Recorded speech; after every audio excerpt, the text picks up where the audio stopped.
शुभम मांढरे. शुभम शुभम. अगं काय कशाला ओरडतीयस? हळू बोल जरा, बाळ झोपलंय. अगं ए मंद, हळू बोल म्हणजे मुक्याने बोलू नकोस, हळू आवाजात बोल.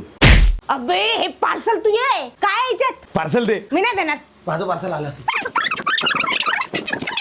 मायावर 5 रुपये खर्च करायचं असलं तर भला रडतं आणि स्वतःवर कसा खर्च करतं? अगं मी स्वतःसाठी फक्त एक वस्तू मागवलीये. मी तुझ्यासारखी आठवड्यात 6-6 दिवस वस्तू नाही मागवत. ते काय मला माहित नाही. आता जाता हे पार्सल वापस कर. आणि काय बे याच्यात? अगं यामध्ये आहे मस्टँग ओशन फेस वॉश. तू हे फेस वॉश का मागवला? आता माझ्याकडे बघ, आधीपेक्षा चेहरा माझा चांगला दिसतोय की नाही? अबे हाव, तुझ्या चेहऱ्यात तर लयच फरक झाला. याचं कारण आहे मस्टँग ओशन फेस वॉश. सुरुवातीला माझा चेहरा खूप तेलकट होता, त्याच्यामुळे पिंपल्स आले होते. पण जेव्हापासून मी हे फेस वॉश वापरतोय तेव्हापासून माझे पिंपल्स आणि ऍक्ने गायब झालेत. यामध्ये आहे मेंथॉल, त्यामुळे या कडाक्याच्या उन्हाळ्यात थंडगार वाटणार. भलतच महाग असन रे हे. अगं नाही ग, तुम्ही जर एक साथ 2 फेस वॉश मागवले तर तुम्हाला एक फेस वॉश 125 रुपयाला मिळेल. अमेझॉन आणि फ्लिपकार्ट वर 13 लाख पेक्षा जास्त पॉझिटिव्ह रिव्ह्यूज आहेत. काय सांगू राहिला? माझ्या भावासाठी बी तू हाच फेस वॉश मागव. अगं तो स्वतः ऑर्डर करू शकतो. हा प्रोडक्ट स्क्रीनवर टॅग केलेला आहे, तुम्ही तिथून सोप्या पद्धतीने ऑर्डर करू शकता.